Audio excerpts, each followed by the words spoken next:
Hello future heroes, welcome back to my channel. तो आज हम पढ़ने वाले हैं कफ प्रकृति। So without wasting time let's get started. तो चरक विमान स्थान के 8वें अध्याय में क्या कहा है? श्लेष्मा ही स्निग्ध श्लषण मृदु मधुर सार सांद्र मंद स्तिमित गुरु शीत विज्जल अच्छह। तो मतलब क्या है, ये सभी जो गुण हैं, इन गुणों के आधार पर आचार्य चरक ने कफ प्रकृति का वर्णन किया है। तो सबसे पहले क्या है, स्निग्ध गुण के कारण देखो क्या बोला है, तस्य स्नेहात् श्लेष्मलाः स्निग्धांगाः।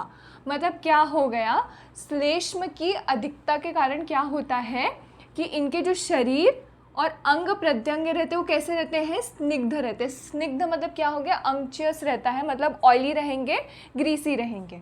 फिर श्लक्षण के लिए क्या कहा है, श्लक्षणत्वात् श्लक्षण अंगाः। मतलब क्या हो गया, जो इनके अंग रहते हैं वो कैसे रहेंगे, श्लक्षण रहेंगे। श्लक्षण मतलब क्या हो गया, स्मूथ रहते हैं। देह के केश नख नेत्र एवं त्वचा कैसे रहते हैं, श्लक्षण रहते हैं। श्लक्षण मतलब क्या हो गया, स्मूथ रहते हैं। उसके बाद क्या है, मृदु गुण के कारण। तो मृदुत्वात् दृष्टि सुख सुकुमार अवदात गात्राः। मतलब क्या हो गया, दृष्टि सुख मतलब क्या है, देखने में सुंदर रहते हैं। मतलब इनका जो अपीयरेंस रहता है वो प्लीजिंग रहता है, सुंदर रहता है। सुकुमार, सुकुमार मतलब क्या हो गया, कोमल रहता है। इनकी जो बॉडी रहती है वो कैसी रहती है, डेलिकेट होती है। अवदात गात्रः मतलब क्या हो गया, गौर वर्ण। मतलब इनके बॉडी का जो कलर रहता है, जो कॉम्प्लेक्शन कलर रहता है वो कैसा रहता है, गौर वर्ण का होता है, मतलब फेयर कॉम्प्लेक्शन वाले होते हैं। उसके बाद मधुर गुण के कारण क्या बताया है, माधुर्यात् प्रभूत शुक्र व्यवय अपत्या। मतलब क्या है, 3 चीज़ों को उन्होंने प्रभूत बोला है। मतलब अधिक क्या क्या होता है, शुक्र व्यवय और अपत्य। तो देखो क्या बोला है, शरीर में शुक्र की बहुलता होती है। मतलब क्या हो गया, प्रभूत शुक्र, शुक्र क्या रहेगा, ज़्यादा रहेगा। प्रभूत व्यवहार मतलब क्या हो गया, अधिक मैथुन शक्ति होती है इनमें। प्रभूत अपत्य मतलब क्या हो गया, इनकी क्या रहती है, अधिक संतान होती है। उसके बाद सार गुण के लिए क्या कहा है, सारत्वात् सार संहत स्थिर शरीरः। मतलब क्या है, इनका सार का मीनिंग क्या होता है, सार गुण का मतलब क्या हो गया, फर्म रहता है। सार इज फर्म। तो इनका जो शरीर रहता है, कफ प्रकृति वाले पुरुष का शरीर कैसा रहता है, सार रहता है। मतलब क्या रहेगा, हम बोलते हैं घन, जिसको हम बोल सकते हैं फर्म। संहत मतलब क्या हो गया, संगठित रहेगा। मतलब कॉम्पैक्ट विथ गुड मस्कुलेचर, मतलब वेल बिल्ड रहेगा, कॉम्पैक्ट रहेगा, अच्छे से संगठित रहता है उनका शरीर। और क्या रहेगा, स्थिर। स्थिर मतलब क्या रहेगा, इनका जो शरीर रहता है वो स्टेबल होता है। आगे बताया है सांद्रत्वात् उपचित परिपूर्ण सर्वांग। सांद्र मतलब क्या हो गया, डेंस। तो सांद्र गुण के कारण क्या बताया है, जो शरीर रहता है वो हष्ट पुष्ट रहता है, उपचित रहता है, मतलब वेल नरिश्ड रहता है। उसके बाद बोला है परिपूर्ण। परिपूर्ण मतलब क्या है, भरा हुआ रहता है, वेल डेवलप्ड रहेगा, वेल बिल्ट रहेगा।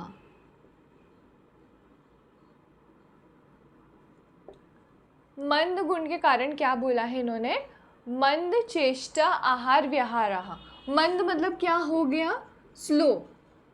तो इनकी जो चेष्टाएं रहेगी, जो एक्शन और मूवमेंट, ईटिंग हैबिट्स, इनका जो विहार, बिहेवियर और स्पीच वो कैसा रहता है, मंद रहता है।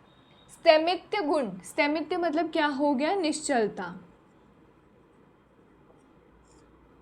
स्थैमित्य गुण के कारण क्या बोला है, अशीघ्र, ध्यान देना, शीघ्र नहीं बोला है, अशीघ्र आरंभ शोभ विकाराः। मतलब क्या, किसी भी कार्य को प्रारंभ करने में देर लगाते हैं। मतलब ये किसी भी कार्य करने को क्या है, टाइम लगाएंगे, देर से शुरू करेंगे, उसी को क्या कहा है, शीघ्र, अशीघ्र आरंभ।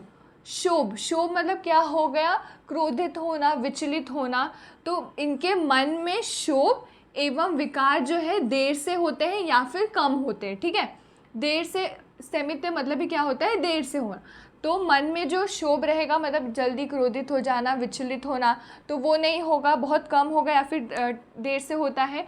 और विकार मतलब क्या है, जो एफ्लिक्शन टू डिजीज़ रहता है वो कैसा रहेगा, वो भी देर से होता है, ठीक है। उसके बाद बताया है गुरु गुण के बारे में। गुरुत्वात् साराधिष्ठित अवस्थित गतय, मतलब क्या बोला है, गुरु गुण के कारण जो इनकी चाल रहती है वो साराधिष्ठित, मतलब क्या हो गया, दृढ़ रहती है, स्टेबल रहती है। अवस्थित गतय, अवस्थित मतलब क्या है, निश्चित रहती है, मतलब क्या रहेगी, स्लो एंड स्टेडी।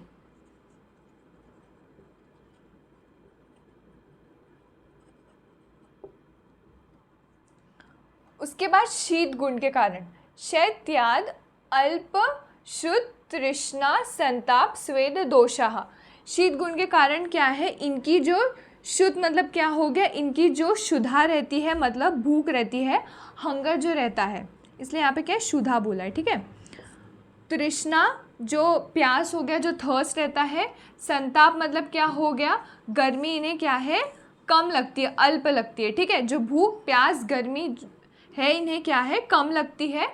और स्वेद, स्वेद मतलब क्या हो गया, पसीना भी कैसा है, कम आता है। शीत गुण के कारण भूख प्यास गर्मी कम लगती है और पसीना भी क्या है, कम आता है। आगे बताया है विज्जलत्वात् सुश्लिष्ट सार संधि बंधः। विज्जल मतलब क्या हो गया, पिच्छल, स्लाइमीनेस, ठीक है।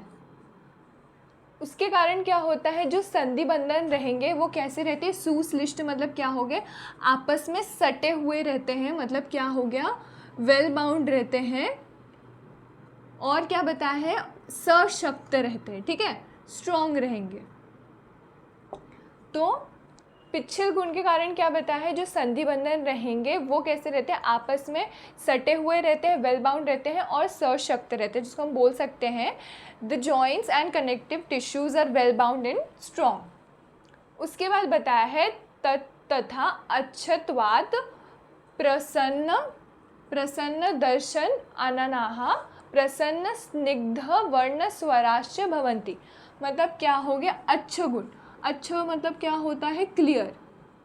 अच्छे गुण के कारण जो दर्शन रहता है वो कैसा रहता है, प्रसन्न रहता है, मतलब जो नेत्र और मुख रहते हैं वो कैसे प्रसन्न दिखाई देंगे, मतलब चेयरफुल रहेगा, अपीयरेंस जो रहता है वो चेयरफुल रहता है। उसके बाद बोला है जो वर्ण और स्वर वो कैसे रहेंगे, वो प्रसन्न रहते हैं और स्निग्ध रहते हैं, मतलब वर्ण और स्वर दोनों भी रहेंगे, मतलब प्रसन्न भी रहेंगे और स्निग्ध भी रहेंगे। उसके बाद आचार्य चरक ने लास्ट लाइन में क्या कहा है, त एवं गुणयोगात् श्लेष्मला बलवंतो वसुमंतो विद्यावान ओजस्विनः शांतः आयुष्मन्तश्च भवन्ति। मतलब इन सभी गुणों के कारण जो कफ प्रकृति वाले पुरुष रहते हैं वो कैसे रहते हैं, बलवंतो मतलब क्या है, बलवान रहेंगे। वसुमंतो मतलब क्या हो गया, धनी रहते हैं, वेल्दी रहेंगे। विद्यावान रहेंगे, नॉलेजेबल रहते हैं, ज्ञानी रहते हैं। ओजस्विना मतलब क्या रहता है, ओज युक्त रहेंगे, मतलब बहुमात्रा में उनमें ओज रहता है। शांतः शांत रहेंगे, काम रहते हैं। आयुष्मन्तश्च मतलब दीर्घायु रहते हैं, लॉन्ग लाइफ स्पैन रहती है। तो ये था आचार्य चरक के अनुसार श्लेष्म प्रकृति।